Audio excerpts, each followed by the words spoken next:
안녕하세요. 상촌중학교 학생 여러분. 재영쌤과 함께하는 거꾸로 역사교실 첫 번째 수업 시작하겠습니다. 1단원 근대 국가수립운동과 국권수호운동입니다. 1단원에서 다루고 있는 내용은 크게 두 가지예요. 첫 번째로는 조선이라는 나라가 어떻게 근대 국가로 거듭나려고 했는지 그 과정을 다루고 있습니다. 둘째로는 일본이 한반도를 침략하는 모습과 이에 대한 한국의 대응을 다루고 있습니다. 1단원에서 처음으로 배워볼 내용은 흥선대원군의 개혁 정치예요.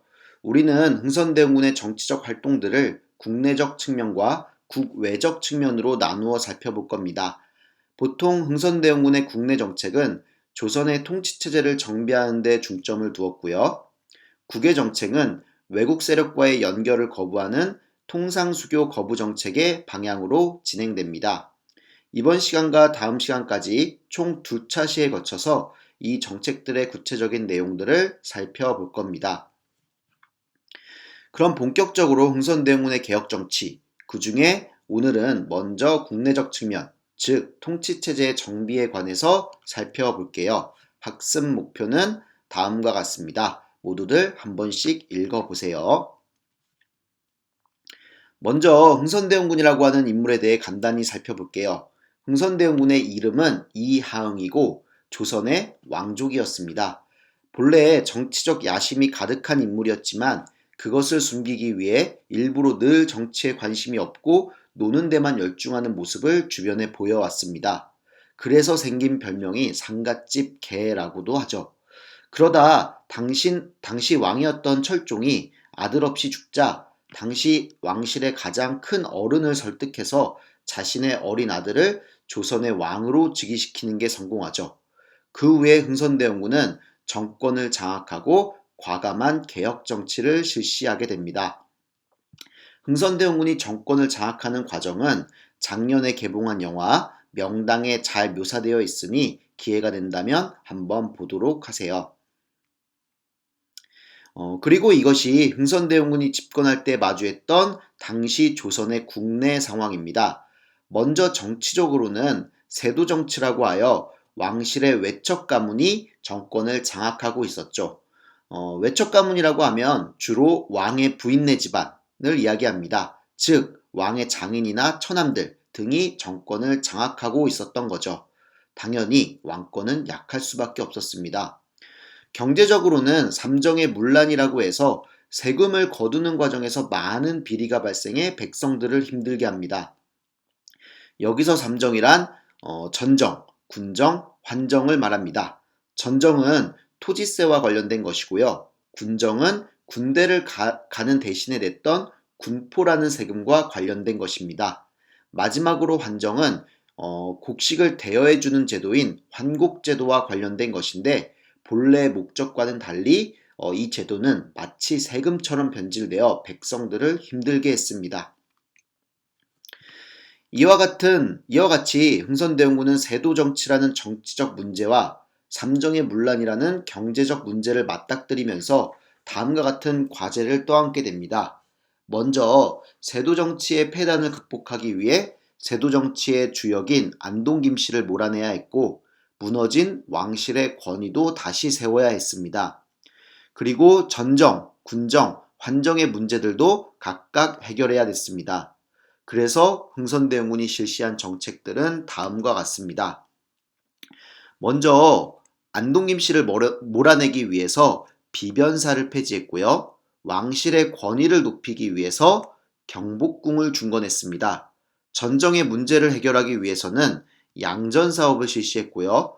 군정의 문제를 해결하기 위해서는 호포제도라고 하는 제도, 그리고 백성들이 특히 힘들어했던 환정을 해결하기 위해서는 사창제를 실시합니다. 세도정치의 문제를 해결하기 위해 시행된 이와 같은 정책들을 모두 보통 왕권 광화책이라고 부르게 되고요. 삼정의 문란을 해결하기 위해 시행된 정책들은 백성들의 생활을 안정시키기 위한 정책이라고 해서 민생안정책이라고 부릅니다. 각 정책들이 어떤 내용인지는 지금부터 구체적으로 살펴보도록 하겠습니다. 먼저 왕권 강화책 중 비변사 폐지에 대해서 살펴볼게요. 비변사는 안동 김씨가 권력을 장악하는 데 있어서 핵심적인 기구였습니다. 비변사는 본래 전쟁 때만 설치하던 임시 관청이었지만 임진왜란 이후에 기능이 크게 강화되어 정치와 군사 관련 업무를 모두 처리하던 최고 기구가 되었습니다. 세도정치 시기 외척 가문은 바로 비변사의 관직을 차지함으로써 권력을 독점했던 것이죠. 그래서 흥선대원군은 비변사를 폐지해 세도정치를 실시하던 안동 김씨를 몰아내고자 한 겁니다. 지금은 이렇게 비변사 터만 남아있는 상태죠. 두 번째로 왕권과책 두 번째로는요. 왕실의 권위를 높이기 위해 조선의 최고 궁궐인 경복궁을 복원합니다. 경복궁은 임진왜란 때 불탄 이후로 거의 300년 가까이 폐허로 남아 있었습니다. 엄청난 비용과 노동력이 들어가는 이 대사업을 흥선대원군이 진행시킨 것이죠. 경복궁을 다시 짓는 데는 당연하게도 어마어마한 자금이 필요했습니다. 흥선대원군은 이 자금을 마련하기 위해 일종의 기부금인 원납전과 새로운 동전인 당백전을 만들게 됩니다. 하지만 원납전은 강제로 납부하도록 하여 백성들의 원망을 샀고요. 당백전은 무분별한 발행으로 인해서 물가 상승을 유발시키게 됩니다. 다음으로 삼정의 문란을 해결하기 위한 민생 안정책을 살펴보겠습니다. 전정은 앞서 이야기했다시피 토지세와 관련된 문제였습니다. 본래 토지세는 곡식을 생산할 수 있는 농지에 부과되던 것인데요. 관리들이 허위로 장부를 작성하여 곡식이 생산되지 않는 땅, 이러한 황무지 같은 땅에다가 세금을 부과하는 비리를 저질렀습니다. 이에 흥선대원군은 양전사업, 쉽게 말하면 토지조사를 통해서 정확한 세금 부과 기준을 마련함으로써 전정의 문제를 해결하고자 했습니다. 두 번째로는 군정의 문란을 해결하기 위한 정책을 볼게요. 당시 조선시대의 모든 성인 남자들은 군대를 가야 됐습니다. 제외되는 것은 오직 양반 관리 계층과 노비뿐이었죠. 조선 후기에는 군대를 직접 가는 대신에 군포라고 하는 명칭의 세금을 내게 됩니다. 그 세금을 통해 국가는 직업 군인을 고용해서 군대를 유지했던 거죠. 그런데 조선 후기 신분제도가 무너지기 시작하면서 문제가 발생합니다. 그래프에 보이는 것과 같이 세금을 납부해야 될 성인 남자들이 양반의 족보를 삼으로써 신분 세탁을 해 면세 혜택을 불법적으로 받게 되는 겁니다. 당연히 국가 재정은 궁핍해졌고 관리들은 부족한 세금을 메우기 위해 미처 신분 세탁을 하지 못한 일반 양인들, 일반 백성들에게 몇 배로 세금을 증가시켜 부과시킨 것이죠. 이에 흥선대원군이 실시한 것이 바로 호포제입니다. 호포제는 호포제는 바로 양반에게까지 군포를 부과하던 제도로서 이를 통해 부족한 국가 재정을 확충하고 군정의 문란 때문에 고통받는 일반 백성들을 구제하려고 했던 것이죠. 호포제가 실시함으로써 아까 보던 그래프는 이렇게 변하게 됩니다. 양반과 양인이 모두 납부하면서 군포를 납부하는 그 비율이 크게 늘어나게 된 거죠. 마지막으로 사창제입니다. 조선시대의 환곡제도는 본래 백성들을 도와주기 위해 곡식을 대여해주는 제도였습니다. 그런데 문제는 이 환곡제도를 통해 백성들에게 받는 이자가 국가 재정의 보탬이 되자 국가에서 환곡제도를 마치 세금처럼 운영하기 시작했다는 것입니다. 빌릴 필요가 없는 백성들에게까지 억지로 곡식을 빌려주고 나중에 이자를 쳐서 갚도록 하는 것이죠.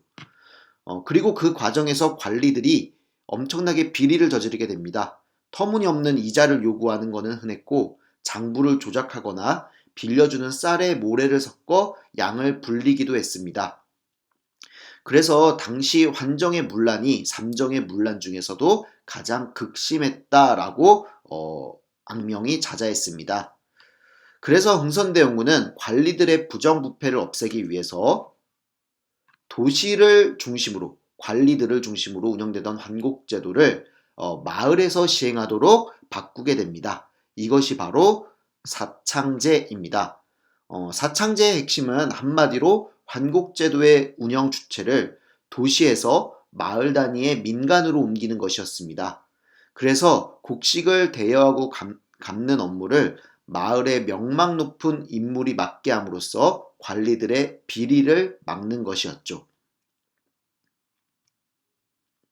우리가 지금까지 왕권 강화책과 민생 안정책으로 나누어서 흥선대원군의 개혁 정치를 살펴봤습니다. 왕권 강화책으로는 비변사 폐지, 그리고 경복궁 중건이 있었고요. 민생 안정책으로는 삼정의 문란을 해결하기 위해 각각 양전사업, 그리고 호포제, 그리고 사창제를 실시하게 되죠. 그런데 하나의 정책만 추가해 볼게요. 이 정책은 왕권 강화책이기도 하면서 민생 안정책의 성격도 동시에 가지고 있었습니다. 흥선대원군이 시행했던 이 정책은 바로 서원철폐입니다. 서원이라고 하는 곳은 본래 유학자들이 공부하던 일종의 학교이자 이율곡과 이황 같은 뛰어난 유학자들의 제사를 모시는 사당의 역할까지 하고 있었습니다. 그런데 문제는 유학자들이 서원에 모여서 왕을 무시하면서 자신들만의 학파와 세력을 형성하고 있었다라는 점입니다. 그리고 제사를 지내기 위해 서원 근처의 백성들을 강제로 수탈하는 모습을 보이기도 했죠. 이에 흥선대원군은 진실로 백성에게 해가 되는 것이 있으면 비록 공자가 다시 살아난다 하더라도 나는 용서하지 않겠다라고 이야기하면서 전국의 서원을 단 47개만 남기고 모두 폐지해버립니다.